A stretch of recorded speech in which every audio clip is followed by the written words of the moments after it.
Grimm's Fairy Tales by the Brothers Grimm. Sweetheart Roland.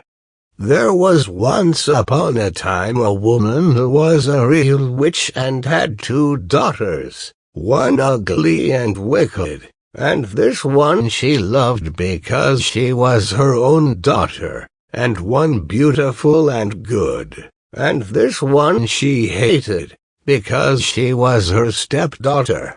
The stepdaughter once had a pretty apron, which the other fancied so much that she became envious, and told her mother that she must and would have that apron. "Be ye quiet, my child," said the old woman, "and you shall have it. Your stepsister has long deserved death. Tonight when she is asleep I will come and cut her head off. Only be careful that you are at the far side of the bed, and push her well to the front." It would have been all over with the poor girl if she had not just then been standing in a corner, and heard everything. All day long she dared not go out of doors, and when bedtime had come, the witch's daughter got into bed first, so as to lie at the far side, but when she was asleep, the other pushed her gently to the front, and took for herself the place at the back, close by the wall. In the night, the old woman came creeping in. She held an axe in her right hand, and felt with her left to see if anyone were lying at the outside, and then she grasped the axe with both hands, and cut her own child's head off. When she had gone away, the girl got up and went to her sweetheart, who was called Roland, and knocked at his door. When he came out, she said to him, "Listen, dearest Roland, we must fly in all haste. My stepmother wanted to kill me, but has struck her own child. When daylight comes, and she sees what she has done, we shall be lost." "But," said Roland, "I counsel you first to take away her magic wand, or we cannot escape if she pursues us." The maiden fetched the magic wand, and she took the dead girl's head and dropped 3 drops of blood on the ground, one in front of the bed, one in the kitchen, and one on the stairs. Then she hurried away with her lover. When the old witch got up next morning, she called her daughter, and wanted to give her the apron, but she did not come. Then the witch cried, "Where are you?" "Here, on the stairs, I am sweeping," answered the first drop of blood. The old woman went out, but saw no one on the stairs, and cried again, "Where are you?" "Here in the kitchen, I am warming myself," cried the second drop of blood. She went into the kitchen, but found no one. Then she cried again, "Where are you?" "Ah, here in the bed, I am sleeping," cried the third drop of blood.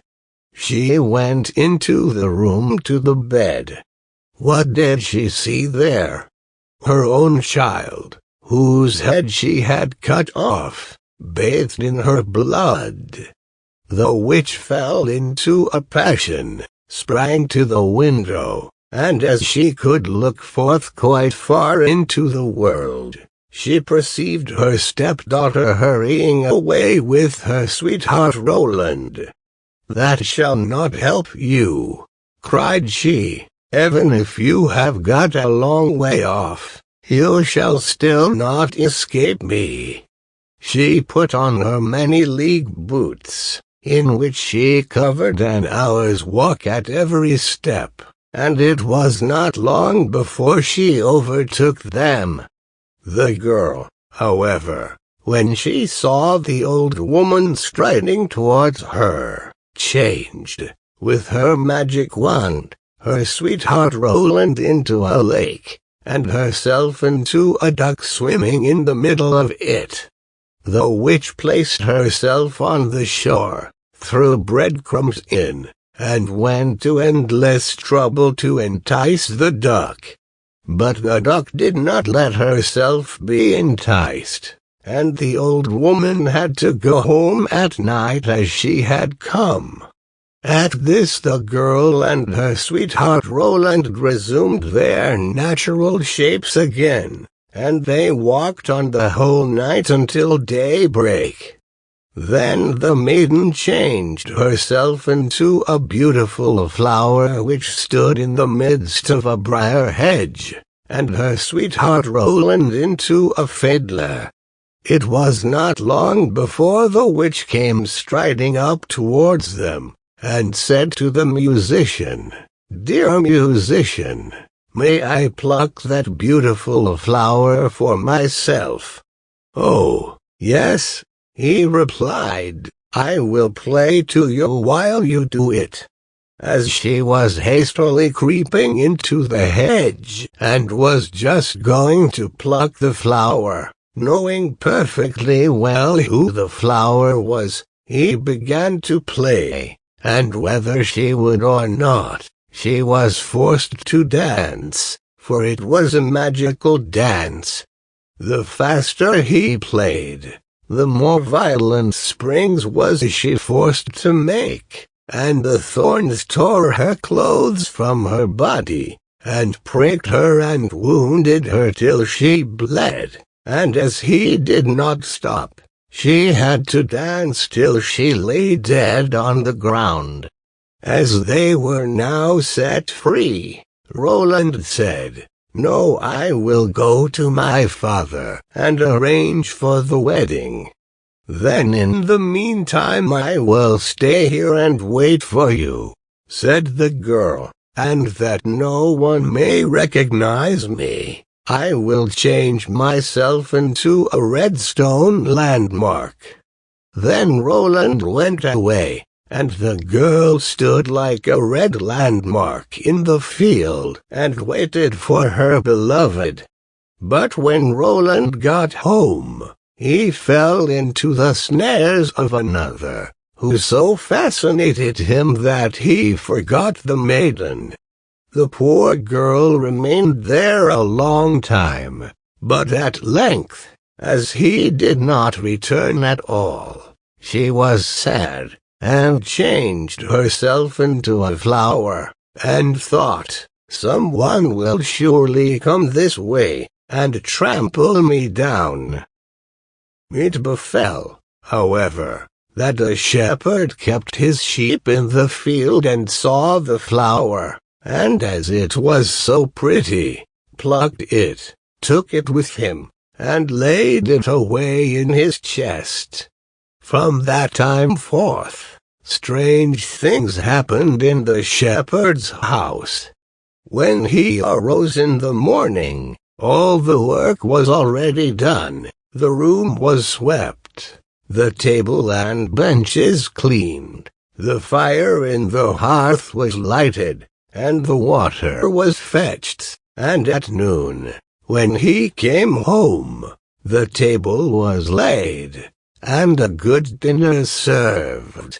He could not conceive how this came to pass, for he never saw a human being in his house, and no one could have concealed himself in it.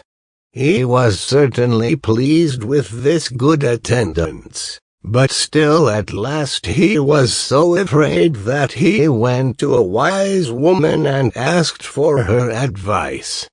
The wise woman said, "There is some enchantment behind it. Listen very early some morning if anything is moving in the room, and if you see anything, no matter what it is, throw a white cloth over it, and then the magic will be stopped." The shepherd did as she bade him, and next morning just as day dawned, he saw the chest open, and the flower come out. Swiftly he sprang towards it, and threw a white cloth over it. Instantly the transformation came to an end, and a beautiful girl stood before him, who admitted to him that she had been the flower, and that up to this time she had attended to his housekeeping. She told him her story, and as she pleased him he asked her if she would marry him, but she answered no, for she wanted to remain faithful to her sweetheart Roland, although he had deserted her. Nevertheless, she promised not to go away, but to continue keeping house for the shepherd. And now the time drew near when Roland's wedding was to be celebrated, and then, according to an old custom in the country, it was announced that all the girls were to be present at it, and sing in honor of the bridal pair. When the faithful maiden heard of this, she grew so sad that she thought her heart would break, and she would not go thither, but the other girls came and took her. When it came to her turn to sing, she stepped back, until at last she was the only one left, and then she could not refuse. But when she began her song, and it reached Roland's ears, he sprang up and cried, "I know the voice. That is the true bride. I will have no other." Everything he had forgotten, and which had vanished from his mind, had suddenly come home again to his heart. Then the faithful maiden held her wedding with her sweetheart Roland, and grief came to an end and joy began.